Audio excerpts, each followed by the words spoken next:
Ja, tjena YouTube, nu syns vi igen och nu ser vi ut att provköra här en liten sväng.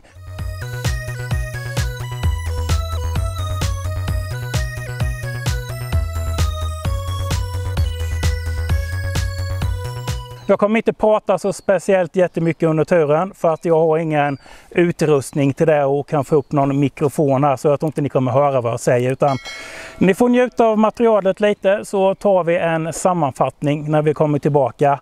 Vi ska åka lite grusväg, lite skogsväg och lite landsväg. Jag ska väl köra några mil här nu och så ska jag åka och tanka upp den här. Men ni ska såklart inte behöva plågas och titta på hela, utan vi ska försöka klippa ur godbitarna. Så då ska jag iväg och åka här lite, och vi ska inte ut och busköra någonting. Den här är ju inte inkörd än, utan så vi kommer ta det lugnt och fint de första 100 milen. Och dessutom tyckte jag de sa att det är ju en ECU-spärr på dem också som låses upp efter 100 mil, så att du inte kan varva för mycket och så att den blir ordentligt inkörd. Utan vi pluttrar upp i skogen här och så tar vi en liten sväng.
Väldigt trevligt ljud på maskin.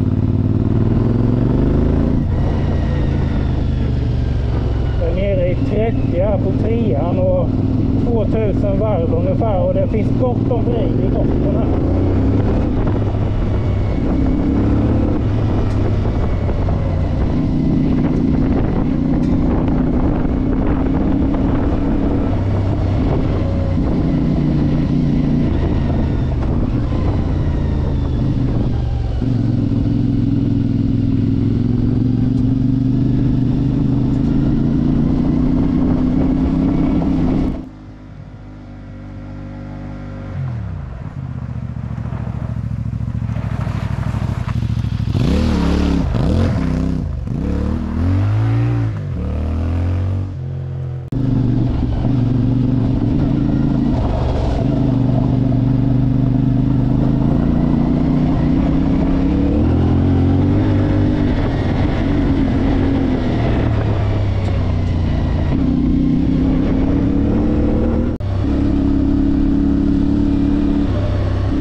Ja, nu befinner jag mig vid Falks grav. För er som inte känner till det så är det en snubbe som heter Falk. Och han rånade någon postdirigens 1855 och sköt ihjäl någon av dem.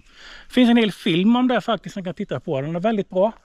Sak samma, detta uppe i krokarna precis ovanför där vi bor. Och vad tycker jag hittills? Jag måste säga att jag är väldigt positivt överraskad. Det levererar faktiskt. Visst, jag kan tycka det kanske saknas lite pulver. Det hade nog inte varit dumt med kanske en 5-10 hästar till. Men den är som sagt inte inkörd ännu. Utan de går bättre och bättre desto längre man har kört med dem. Så effektmässigt så tror jag det ligger precis helt lagom. Det finns effekt nog till att åka landsväg och göra omkörningar på landsväg. Det är effekt nog att ligga på lågt bottenvarv och dra på små skogsvägar. Och det finns även effekt så det räcker till att busa och sladda lite. Så hittills är jag väldigt positivt överraskad faktiskt. Växellåda, koppling känns helt klanderfritt. Känns väldigt, som man säger, lent och fint. Sitter något helt otroligt skönt på sadeln här måste jag säga. Väldigt skön komfort. Det blir inga problem att åka långa dagsturer med den här inte. Och ja, det känns faktiskt väldigt trevligt. Ljudet går absolut inte att klaga på. Det mullrar gott och går väldigt bra faktiskt. Väldigt positivt överraskad. Nu ska jag också även säga att jag har ingen direkt jätteerfarenhet av att kört en väldigt mycket motorcyklar. Men förra året till exempel var jag i Grekland och hyrde en Yamaha XT 600 tror jag den hette. Kanske till och med kan få in en bild på det här. Och jag har faktiskt till och med filmat när jag var i Grekland och på MC-semester och utforskade. Men där hyrde jag en gammal XT 600, en luftkyld. Och jämför man den här 600 med den här så känns den här som en raket. Och komforten går definitivt inte ens att jämföra. Jämför man den här gamla Yamaha med den här så har Yamaha verkligen ingenting att komma med. Men nu pratar vi ju en hoj ifrån 90-talet. Och några nyare adventure-hojar liknande den här har jag inte påkört överhuvudtaget.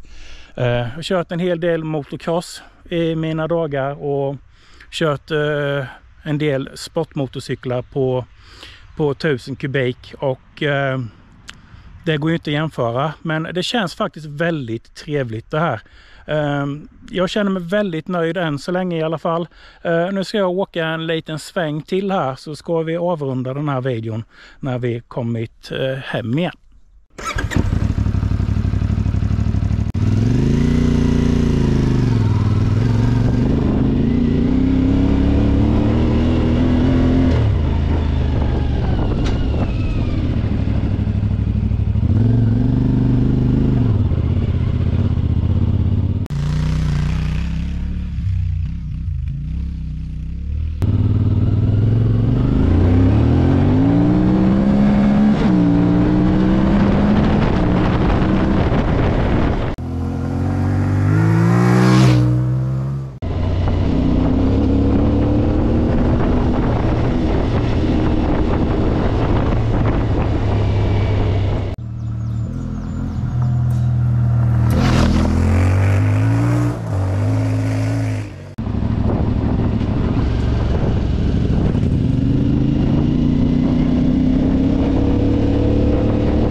Där, då har jag bara varit precis och installerat ett mobilfäste till kameran här.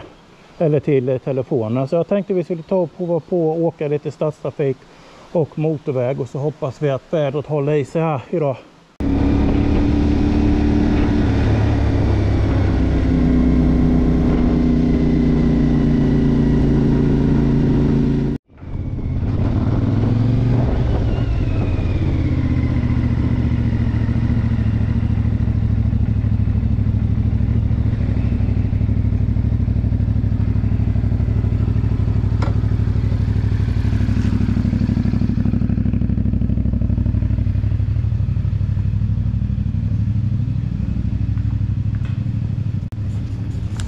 Har du med dig? Påskrivet. Klart. Jag ställer på mig direkt bara. Ja, gör det. Ja, alltså en riktigt fet Suzuki. Ja. Bara slå till. Det blir bra där. Ska vi höra sen? Jag kan ringa dig sen eller? Ja, gör det. Så jag kan komma förbi imorgon. Ja. Snacka upp om pris och så med det. Ja. Ja. Hej. Hej.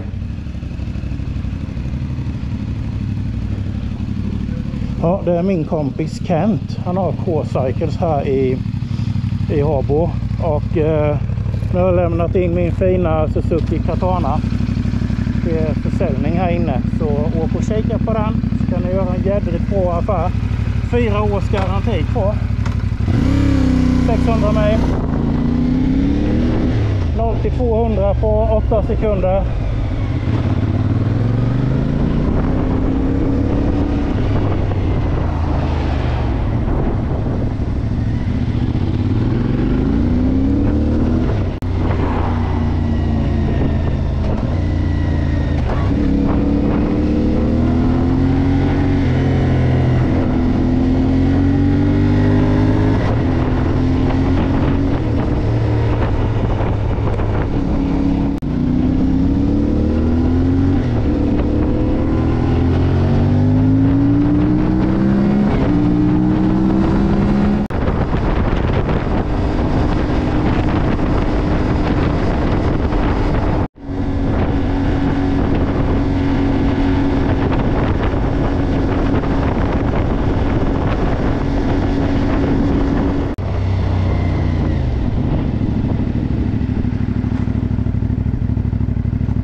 Då är vi inne i Jönköpings centrum här snabbt.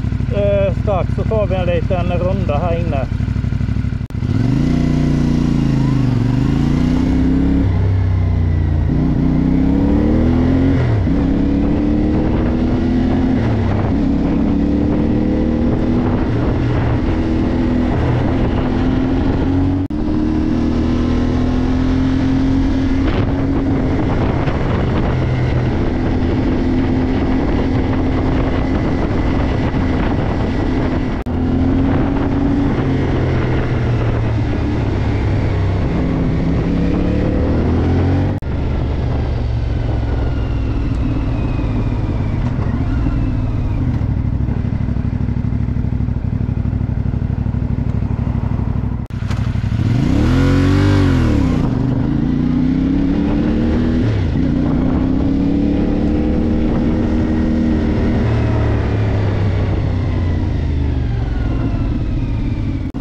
Tror det eller ej, detta är bara en minut hemifrån. Så 5 minuter gå hemifrån. Så här bor vi i alla fall. Ja, då ska vi ta och sammanfatta den här provkörningen då, som jag vet en del av vi har väntat på. Och vi har rullat exakt 31,5 mil här nu. Och det innefattar ju allt ifrån stadstrafik, motorväg till sådana här små skogsstigar. Och nu har jag ju köpt den här hojen och den är ju min. Men jag ska absolut inte vara partisk på något sätt och vis. Och så ska jag även ta och säga att jag har ingen direkt erfarenhet. Jag nämnde det lite snabbt tidigare innan här i klippet. Så där får ni också räkna med att jag har inte mycket att jämföra med. Men vilken fantastisk jädra maskin kineserna har gjort, om man nu får säga så. Det här levererar riktigt bra. Det känns inte Kina i alla fall, om man säger så. Och om man säger att det inte känns som Kina, så tror jag att många förstår precis vad jag menar. Det finns inte direkt jättemycket att klaga på faktiskt. Jag tänkte vi kan börja med de negativa sakerna jag har hittat. Eller det jag kan i alla fall uppfatta som negativt. Och det här kanske skiljer från hoj till hoj. Kanske man också ska ha i åtanke. Men en sak som är negativt med den, det är att om du startar hojen på morgonen, eller den är kall i alla fall, du startar hojen och du pluttrar iväg, du kör iväg lugnt och fint precis efter den har startat, så kommer den aldrig upp i arbetstemperatur. Och arbetstemperatur för mig på en motor, det är ju mellan 80 till 100 grader. Där går en motor väldigt effektivt. Och kallstartar du hojen och du pluttrar iväg ut på landsväg, så kommer den aldrig upp i arbetstemperatur. Den landar någonstans mellan 45 till 50 grader. Kanske går upp till 55 om man gasar på lite. Och så tycker jag inte riktigt det ska vara. Utan den så ju upp i arbetstemperatur i alla fall. Så det jag har gjort med min maskin, det är att jag får starta den. Och sen så får den helt enkelt stå och pluttra på tomgång tills den har kommit upp till en 75-80 grader. Sen så åker jag iväg. Och då håller den sig i arbetstemperatur tills man kommer hem. Även om man parkerar som jag har gjort här nu en liten stund och då åker vidare, så kommer den upp i sin arbetstemperatur. Och det tycker jag är en negativ grej i alla fall, att man ska behöva göra så. Nästa negativa grej är att jag tror inte den är riktigt schysst grundmappad från start. För när motorn är kall, så jag nämnde precis som förra negativ grej, när du startar motorn och du kör iväg, den går oroligt, den hackar gärna till lite så här innan den har kommit upp i temperatur. Och fullt normalt att en motor går ryckigt och inte levererar fullt eller hur man ska säga, när den är kall, utan det är fullt normalt, men det sköts ju av temperaturgivare i motorn och så mappning. Men det känns ryckigt, oroligt när den är kall. Det är lätt att kanske få sig ett tjuvstopp om man är mitt inne i stadstrafik. För att den vill när man ligger på låga varv, kanske på tvåan, man ligger och pluttrar fram i en bilkö i 30 km i timmen. Och så ska man bara gasa på lite försiktigt, så kan det bli den rycker så här. Jag tror ni förstår precis vad jag menar. Det fenomenet är helt borta när motorn är varm. Inte en jättestor big deal om man låter motorn gå varm. Då är inte detta ett problem som existerar. Men och jag ser inte heller något direkt problem med det. Men det kan vara irriterande kanske. Och man kanske är stressad om man bor inne i stan och har den här och åker fram och tillbaka till jobbet. Men man kanske behöver åka iväg snabbt. Det kanske hänt någonting. Man behöver komma iväg liksom. Och i och med att den inte kommer upp i arbetstemperatur och du har bråttom iväg, så kan det här bli ett irriterande moment. Men nu har den här gått 30 mil. Det kanske har vuxit bort det här problemet när den har blivit ordentligt inkörd. Men det är också en negativ grej. Med det sagt, så med handen på hjärtat, så har jag faktiskt ingenting mer negativt att säga om den här hojen. Helt fantastisk på alla andra sätt. Och hade jag haft mer erfarenhet, om jag hade varit ute och kört en Yamaha Tenere eller en Honda Africa Twin eller en Transalp eller någonting, då kanske jag hade haft mer grejer att jämföra med och kunnat lyfta fram mer negativa saker. Men för de här 73 900 kronor den här maskinen kostar, så jag kan faktiskt inte begripa hur de kan lyckas bygga en sån här maskin som presterar så här bra för de här pengarna. Så jag tycker i alla fall att kineserna och CF Motor verkligen ska sträcka på sig, och det tror jag är någonting de försöker med. Jag tror de försöker slå sig in på marknaden. Jag tror att CF kommer bli väldigt, väldigt stora inom motorcyklar de kommande åren. Det känns faktiskt kvalitet när man är ute och åker med den här, tro det eller ej. Och ni som är skeptiska, åk och låna en på era närmsta MC-butik och ut och prova, så kommer ni nog förstå vad jag menar. Och jag tänkte vi skulle gå in på lite positiva saker jag verkligen gillar med hojen också. Något jag verkligen gillar, det är fälgarna och däcken. Det här lirar väldigt bra. Är riktigt nice att kunna ha ett 18-21 hjul. Speciellt om man ska ut och åka lite off-road så här, eller hur man ska kalla det. Funkar riktigt bra. Däcken känns jädrigt bra. Även på motorväg till sånt här underlag. Det är inget vägljud ifrån dem. Det har inga vibrationer. Inga som helst tendenser till wobbling även i lite högre hastigheter. Det här gillar jag riktigt bra. Nästa sak jag gillar på den här, det är fjädringen. Riktigt jädra bra fjädring på den här. Jag har kört hårt med den här ute på de här skogsstigarna.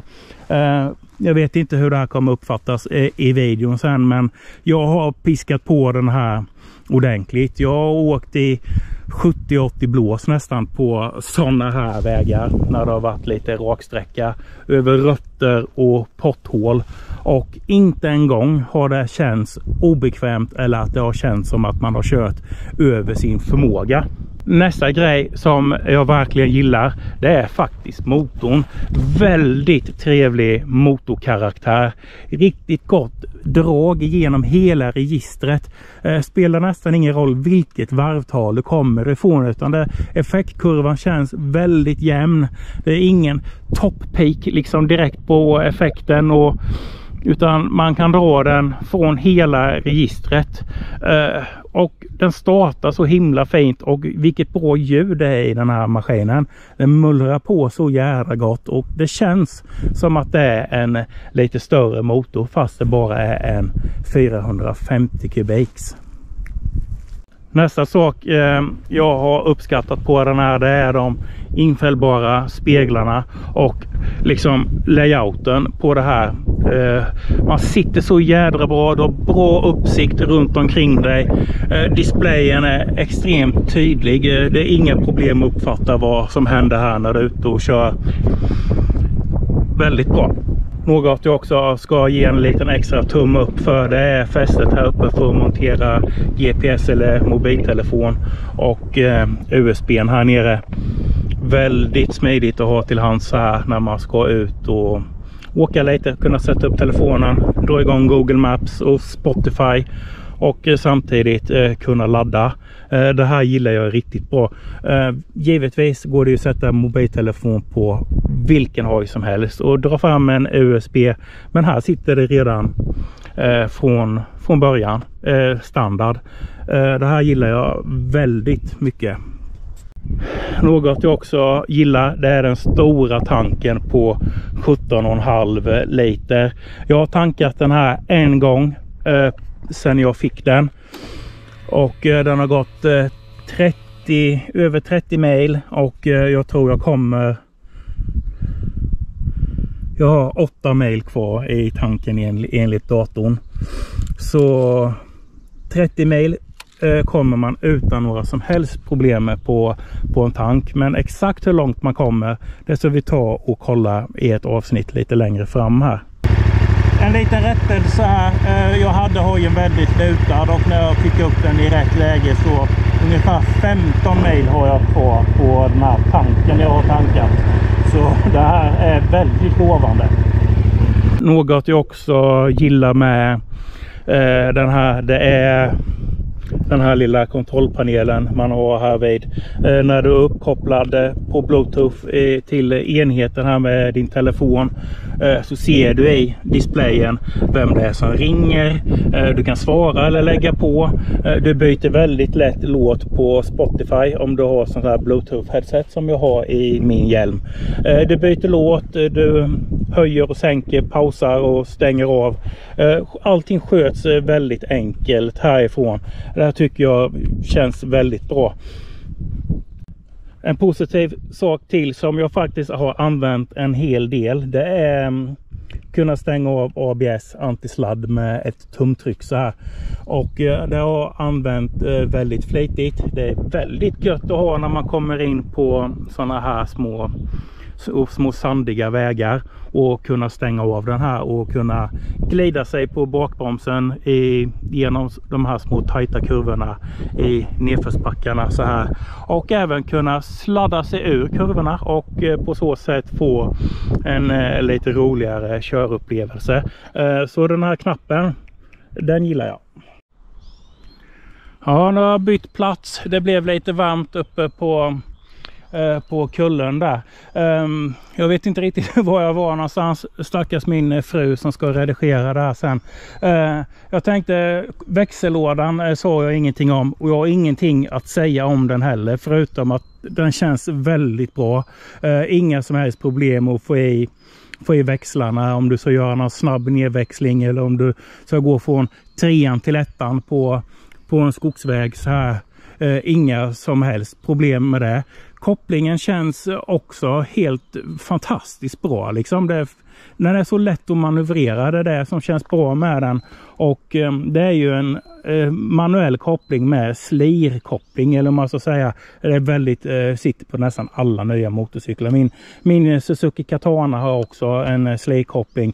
Och det är att om du släpper ut kopplingen snabbt så får du inte det här hugget, utan den lägger på kraften mjukt och fint. Så duttar man till på kopplingen om man skulle behöva på någon liten skogsväg så blir det inte ett hårt tryck, utan den lägger på kraften mjukt och det känns väldigt bra.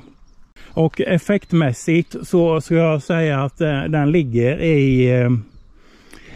i rätt nivå till hoj, ska man säga. Den går bättre och bättre för varje gång jag är ute och kör den. Och jag kände precis i början när jag var ute att man kanske skulle ha haft lite mer effekt i den. Men nu när jag har kört en del och jag har varit ute och gasat lite så känns den effektmässigt faktiskt helt rätt. Jag tror även en nybörjare, jag får även kalla mig själv som nybörjare i och med att jag aldrig kört någon sån här adventure bike innan. Men jag har en del erfarenhet i alla fall av att köra motocross. Så jag hanterar den här, tycker jag själv, som väldigt enkelt. Och jag tror det är en väldigt enkel motorcykel att köra för nybörjaren. Det finns ingen effekt som du blir rädd för, om man så säga så. Jämför man den här 450 kubiks motorn med min 450 kubiks Honda Cross som har runt 60 hästar på bakhjulet. Jag tror den här har 43,5 eller 44 eller något sånt här. Så går det inte att jämföra. Det här känns som en traktor i jämförelse, kan man nästan kalla det. Men effekt finns så det räcker, men inte så att det blir någon obehaglig effekt för en nybörjare. Och för en erfaren adventureförare så kanske det här är alldeles för lite effekt. Vad vet jag liksom. Men för mig nu efter 30 mil så känns det faktiskt väldigt bra. Det känns helt rätt. Ja, och med det sagt så tar jag väl och avrunda den här videon här. Tyckte ni den här var rolig att kolla på, och så får ni jättegärna lämna en liten tumme upp. Och för min egen del så var den här väldigt roligt att spela in. Det här var ju något helt nytt för mig, kan man ju nästan säga. Det blir ett helt nytt segment på min kanal. Och tycker ni det här är kul så åker jag jättegärna till ett par MC-butiker och frågar om jag får låna lite hojar, ut och provköra och göra sådana här videos med. Så lämna gärna en kommentar om ni skulle vilja se det, och i så fall vilken hoj ni skulle vilja se. Själv är jag jättesugen att prova Yamahas nya Tenere. Den ser väldigt trevlig ut och skulle varit roligt att prova. Då får jag i alla fall lite mer erfarenhet och jämföra den här CF-hojen med. Men nu så jag inte stå och babbla. Jag ska hem och byta om och sen så ut och fortsätta köra såklart. Men ha det fint där hemma. Var rädda om er. Kör försiktigt, så syns vi i nästa avsnitt igen på YouTube. Hej då!